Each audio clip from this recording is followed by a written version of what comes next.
The rain lashed hard against the cracked window of the old library, streaks of water chasing each other down the pane like desperate runners.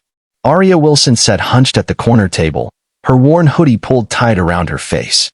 Her laptop's cracked screen flickered with dying resolve, threatening to give up on her, just like everything else lately. Midterms were next week, and she couldn't even afford dinner.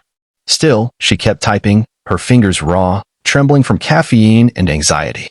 She wasn't supposed to be here, not in this elite business school filled with shiny shoes, credit card lives, and students who had never seen their parents cry. But a full scholarship and a genius-level IQ had paved her way into this unfamiliar world. Yet now, 2 months behind on rent and one broken laptop away from failure, she wondered if it had been a mistake. Across the city, in a towering glass building kissed by the clouds, Ethan Caldwell sat in silence. He was the CEO of Caldwell Industries, one of the most powerful conglomerates in America. But today, he was not the stoic business genius the world idolized. His breathing was shallow, his palms clammy. The doctors had been clear, his condition was rare, autoimmune, psychosomatic. A strange affliction of the body triggered by extreme trauma. Medication helped little. Therapy helped less. Only one thing worked, being close to a specific emotional frequency, pure empathy. Not pity, not sympathy. True, untainted, human empathy.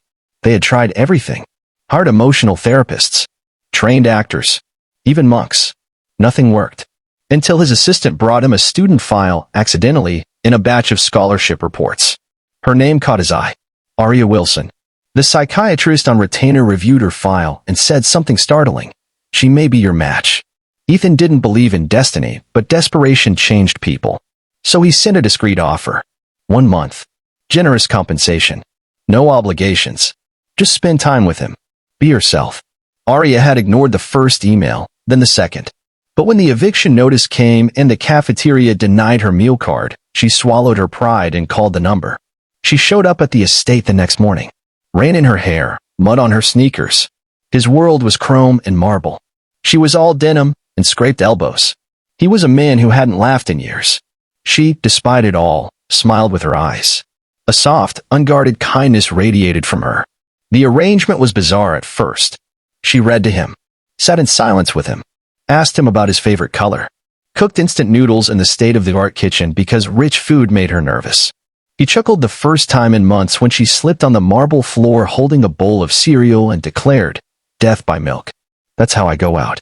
Slowly, something inside Ethan shifted. He started breathing easier. His limbs stopped trembling. His mind, once clouded with fatigue and rage, felt calm. And Aria, who came just for money, stayed for something else. She saw the broken boy in him. Not the CEO, not the tycoon, just a man aching for connection. One night, after a storm knocked out power, they sat on the floor, candles casting warm halos around them. She talked about her mother's death, how she promised her mom she'd be someone great. "But I'm just tired," she whispered. "Tired of fighting alone." He took her hand. "You're not alone anymore." Their kiss was unplanned. Soft. Honest. Not the climax of some romantic fantasy, but the quiet acknowledgement of two hearts finding shelter. What happened that night was more than intimacy, it was healing. She disappeared the next morning. Left only a note. "I wasn't supposed to matter. But I think I did. Thank you. I need to figure things out on my own." He searched for her for weeks, calling every contact, offering rewards, pleading with friends. Nothing. Until one day, she walked into his office. Pale. Shaking. Eyes wide with fear. I didn't know who else to go to." She held out a medical report. Pregnant. With twins.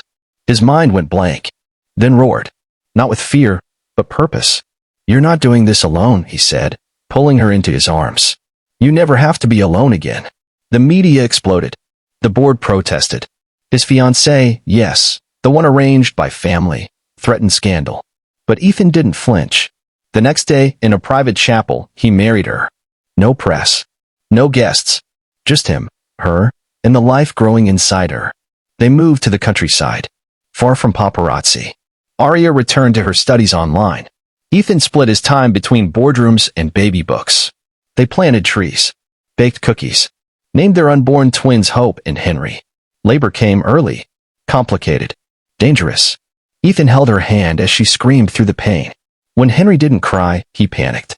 But then a weak, glorious wail filled the room. They both wept. Months later, the once invincible CEO could be found at 3 a.m. changing diapers, his face glowing from baby powder and exhaustion. Arya wrote a book, Love, in the Language of Healing, which became a bestseller. People said it was impossible, that it was a fairy tale. But they were wrong. It was just life. Raw. Unscripted. Human. And it began with two broken souls, one rich in money, the other rich in heart, who healed each other and built a family from the pieces of their past.